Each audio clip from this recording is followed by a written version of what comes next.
the struggle of searching for a job in Kenya is really very stiff and very tough. I remember there was a time we went to Nairobi. There were people coming in the ground. So they came into our location, they recruited us. So we had to go to Nairobi for interviews. So we went in close to fire station, Nairobi, Tomboya Street. So these people were calling themselves Pulse of Knowledge, something like that. So it had somebody called, I think, Monyao. So he was telling us we need to recruit people to come be students here, be teachers. We need more books. We need to sell books, to distribute books in schools. And then it had termed itself as an NGO. So we thought there was money, because NGOs are rich, they pay well. So I just want to cut the story short because it is a very long one and it is something that did not end up well. So we realized later that these people were just conmen because they had given us a t-shirt of 1,000 shillings. We had to buy a t-shirt for those who had been selected because it was a written interview. They also made some people fail so that, because you have failed in that interview, you have to rush after the people who were interviewing you and then give them a tip of 500 or 1,000 shillings so that they can consider you and select you. Because this is Kenya and we are human beings. So after they did that, some people corrupted also. So we bought t-shirts and some people had spent another 500 shillings for the interview because they had failed the interview. It was just mathematics. So now after that, when we went back home, then now we realized this thing is not real. It's not an NGO. It's not registered because whatever they were sending us as the registration certificate, it was not an NGO. It was just something personal. And actually it was for a Luo. I don't know, it was all something. And it is not an NGO. So we had to sue these people. So we went to DCI in our location, in our town. So after that, those people were arrested within 15 minutes. I wonder how they got them that fast or maybe because, they were doing interviews every day. And they knew many people when they go, and we were told we are not supposed to return before 30 days. So I think everybody was given 30 days. I think it was something tactical. So those people were arrested around 15 minutes, and then we were told that we need to travel again back to Nairobi because we had traveled. We had gone to Nairobi for interviews and then returned home after being selected and purchased uniform, a t-shirt, 1,000, because it was branded Pulse of Knowledge. So we had to travel again to Nairobi, to the nearest police station, because that is where we were conned to record some statements.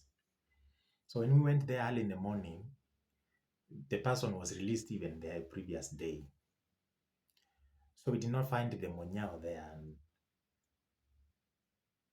So I wondered, why did these policemen not just tell us that we wouldn't find that guy there? And how was he released before we had even written the statements? So we had to travel back home because we did not have houses. We had not rented houses in Nairobi.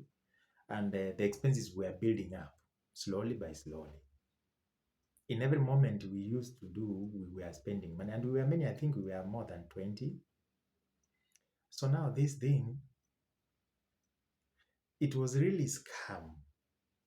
So in this country, if you hear anybody telling you a way to get rich, there is nobody who will come tell you how to get rich when the person speaking is involved in the system. And they are telling you how to get rich through them. Nobody will ever tell you that. And if you hear anybody telling you that, that's a scam. We have Chris Kirubi, who had more than 20 trillion Kenyan shillings, if you convert his wealth before he died in Kenyan shillings, because it was written in dollars. But who knows anybody who has never been trained by Chris Kirubi? Have you ever heard Chris Kirubi talking about how to invest or how to make money? Because he did not want to involve you. So there is nobody who will come involve you how to make money. if you are not part of it. Because I don't need to come tell you, I will train you to do this, and then I start showing you that it is you to benefit most. No. Maybe something I can come and advise you. You can start selling this, you can do this in this town, you can do this, you can do this. When I am not involved, I just give you advice, you go work on it. But me telling you, come join me, we do this business, then I will be doing this and this and this. There is nobody who will ever do that. Nobody. Nobody. These are just scammers, and they are just scams. When the deal is too good, they just think twice. In this world, everything must have friction. Everything must have friction. Everything. So never expect anything to work smoothly. If something is working smoothly, no, there is a problem waiting somewhere. You have to apply for a job. You have to go for interview. You have to be asked questions. You have to go back home. You have to wait, waiting. But this one of, yes, you have already been selected. Now let's start working. That is a scam. Nothing comes easy that lasts. So when somebody comes into an inbox and starts telling you Fuliza increment, that is just a scam by itself. If somebody can increase your Fuliza from 0 to 70,000, then it means you can go buy a new SIM card, then come Fuliza 70,000 into another phone, and then you just throw that SIM card away. 70,000 is a lot of money. Why is this person not rich? And then again, you have to note that these things of sending too many screenshots, if you don't trust somebody, just don't trust them. If you trust them, just trust them.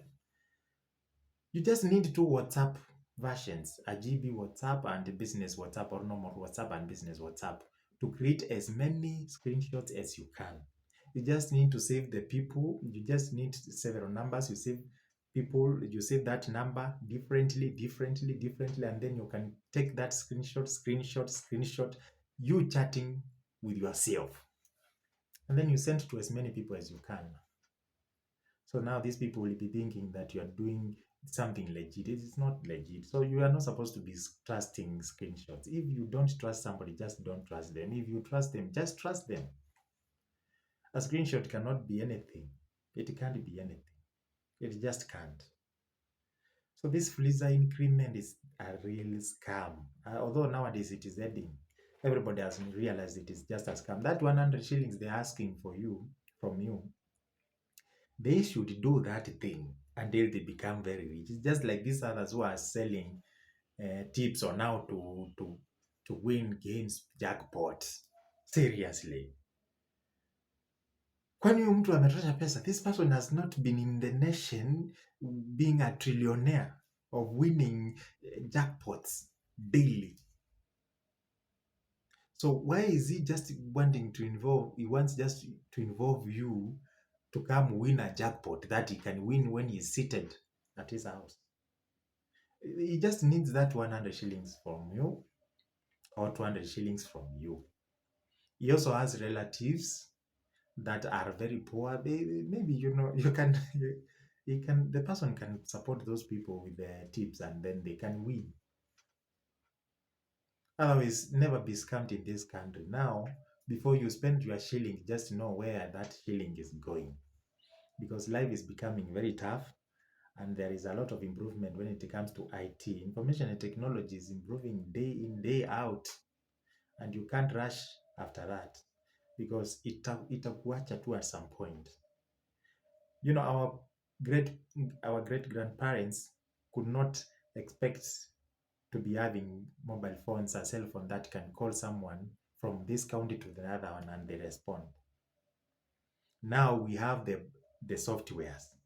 And before we grow old, there are other things that will come that when we grow old, we will not know how to operate them. So our children will be there for a payback of what we did to our parents. Kufungua Facebook, unafaa kulipa, unafaa kuweka 500 kwa M-Pesa. All those kind of stuffs. Kama ushidanganya mtoto hivyo, just know that your time is coming. Your time is coming. So with this technology, you're not supposed to be conned. You're not supposed to be conned.